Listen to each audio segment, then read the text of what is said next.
morning, coolest coast. It's time for Coffee on the Coast. Good morning, everyone. Welcome to this episode of Coffee on the Coast. I'm your host today, Tina Prigge. Delighted to welcome back to the show Lisa Devins-Horohoe, Manitowoc Public Library. Hi, Lisa. Hi. So good to see you. Good to see you too. I'm glad to be here this morning. This is exciting. Thanks. Yeah, we are talking about books. Specifically, we are talking about an event that you have at the library, the Judy Blume Book Club. Okay, I remember as a kid loving the Judy Blume books that I got a hold of. The number one that sticks out in my mind is Are You There, God? It's Me, Margaret. Tell me, what is this Judy Blume Book Club? So and my colleague Lisa Gottschall have all these weird connections in our lives. And we started talking about things. And oddly enough, we both grew up or spent some time in New Jersey. And then we got to the subject of Judy Blume. And we both loved her. And we talked about how much she meant to us and the different stories. And then we decided, it wouldn't be cool to go back and read those stories now from the perspective of an adult and have a discussion about them. So the first two books were Are You There, God? It's Me, Margaret, and Tales of a Fourth Grade Nothing. Then we read Tiger Eyes, which was kind of the next stage. It was more teenage. And then the next book is In the Unlikely Event, which is more, there's a teen character, but it centers more around adults in Elizabeth, New Jersey. Okay, so Judy Blume's books aren't all necessarily targeted to a teen audience. No. And there's like three distinct groups. She talks about that, elementary age, early elementary age, then teen, like preteen going into teen, and then distinctly adults. And the latter book, In the Unlikely Event, is one of the newest. It's from 2015. And it is definitely, it's told through some of the perspective of the child, but and she's a teen, but it's more about the adults' reaction to the events at that time. So as a young girl reading Judy Blume, I just remember being kind of profoundly impacted. I felt like there was so much good information, almost secret information that wasn't Oh yeah. otherwise shared in our world, right? Like I was like, oh, this is informative. I'm so glad I learned this. So what was it like going back as an adult and reading that? Um, it it was so interesting because we had people in this group that had never read Judy Blume before. We had people who were really fans. We had people that, who were grandmothers. We had couples that came who were like in their 50s. So it was really a cross section. But the one thing that really stood out to me is they were all kind of renegades. You know what I mean? Like the people who were interested in the fact that Judy Blume was kind of a rebel, and looking back at how much the one thing that we all noticed is that she spoke so truly about children, and especially young women. They weren't, femme fatales or ingenues or anything like that. They were just people. And that's refreshing to see because you don't see that, especially at that time period. So Right, right.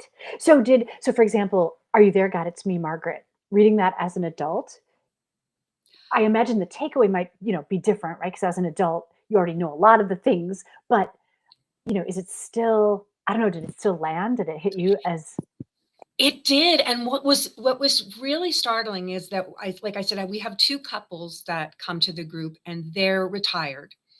And what the one of the husbands said, it struck me because it's very difficult to be a young woman, and it's young women don't always, they're not always supportive of each other.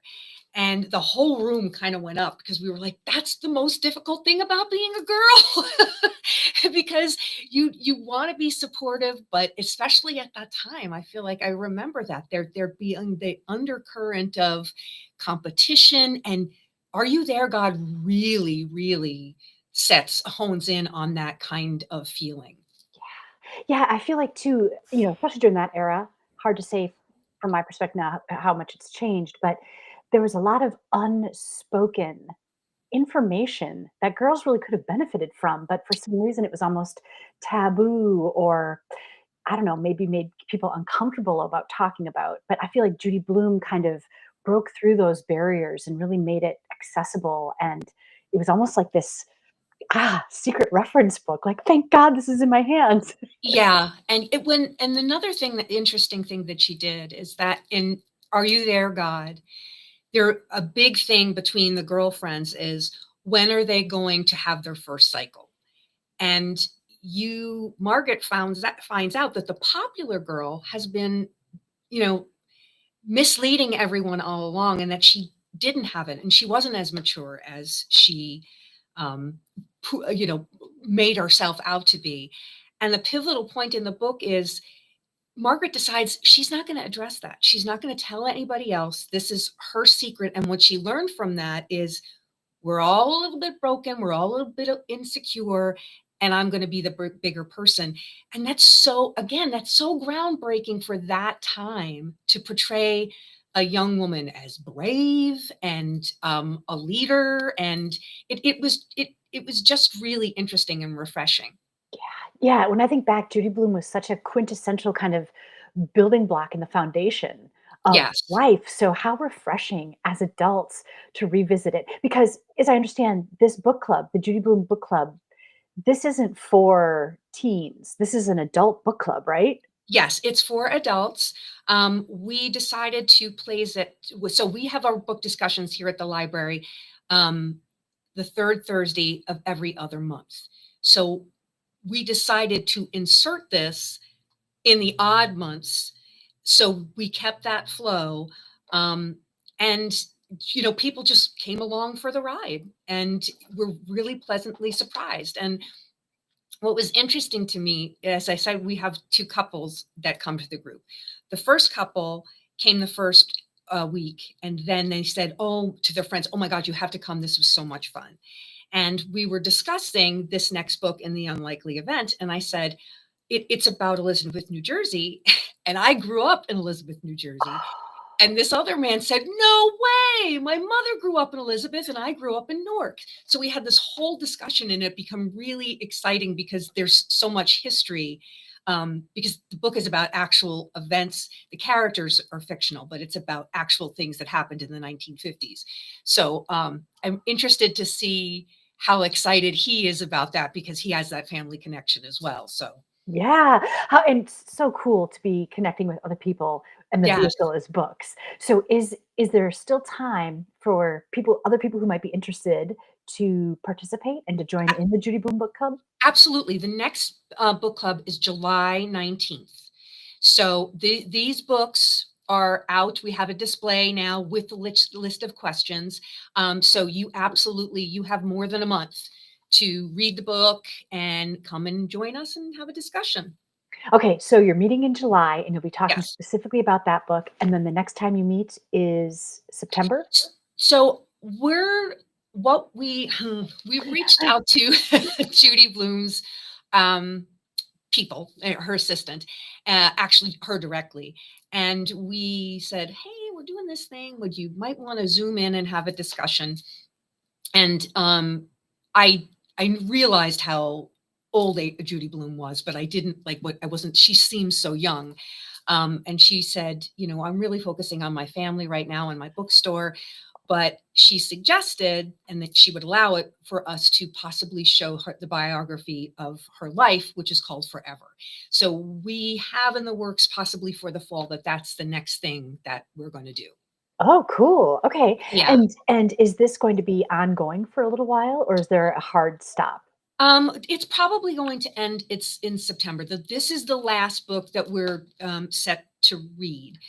But our hope is, because people keep asking for us to have the book discussions every month, to find another avenue like this, some kind of an author to explore in this same way. Not necessarily a children's author, but some author that we could really delve into their work and have a monthly discussion.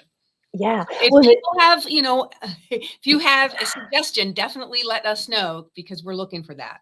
yeah, it makes me think of other, impactful reading that as we were younger, we may have done that would be so fun to discuss now as Yes. adults. And I was thinking, um, who wrote like The Hitchhiker's Guide to the Galaxy? There was that whole, Oh, Kurt Vonnegut. was that Kurt Vonnegut? I think it was Kurt Vonnegut. Kurt Vonnegut would also be interesting to discuss, but I think this was, oh man, hold on a second. Oh, Hitchhiker's Guide to the Galaxy, I think was different.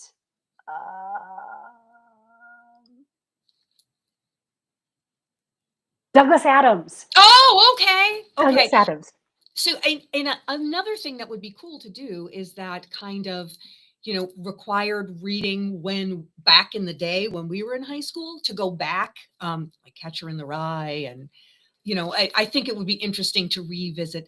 The banned book thing is definitely interesting to people, but yeah, but I don't know if that's something we would do. I mean, that really is an interesting concept, right? Because you said even some of the Judy Blume books were Yes, banned from certain schools or certain places, right? So just yes, even talk about why. What is the material? What is the topic that people were so worried about that even though it really resonated with some people and like, for example, as a young girl, gave me so much confidence, why would somebody think that that needed to be banned? So it would be really interesting to revisit some of the other banned books. yeah, and I was interested to see, like, I was fully expecting, and Lisa, who runs the book club with me, was fully expecting to have some kind of discourse about this, and to hear both sides. But everyone was pretty much, like I said, predominantly, that was silly for it to be banned, and this is refreshing, and it's cool to see that we've evolved that way. So Yeah.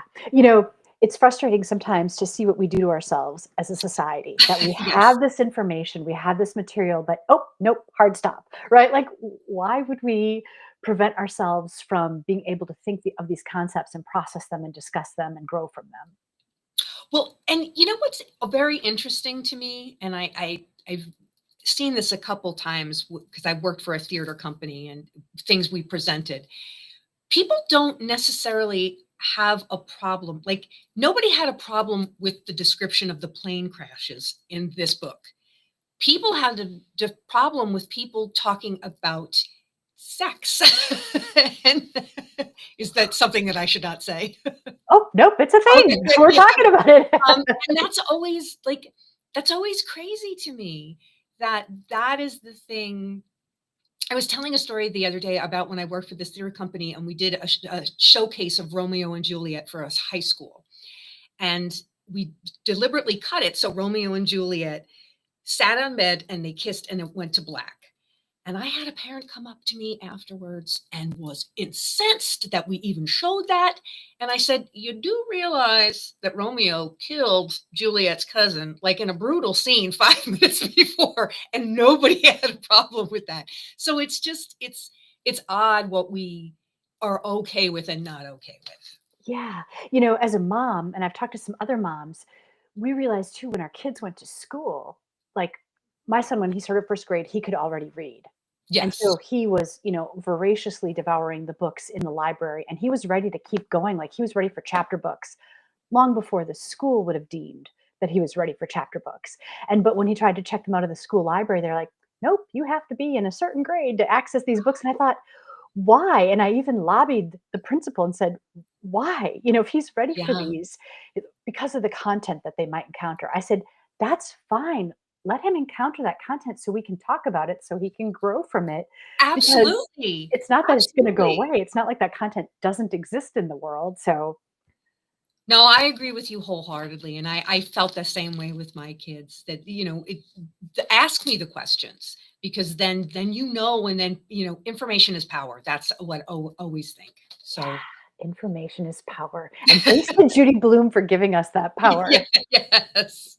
Okay, so the Judy Blume Book Club. This is happening on July 19th, did you say? Yes, it's a Thursday night, and it's from 6 to 7 p.m., and the books are on display and available at the library right now. Awesome. If somebody has not experienced Judy Blume before, what book would you have them start with? I would definitely start with "Are You There, God? It's Me, Margaret."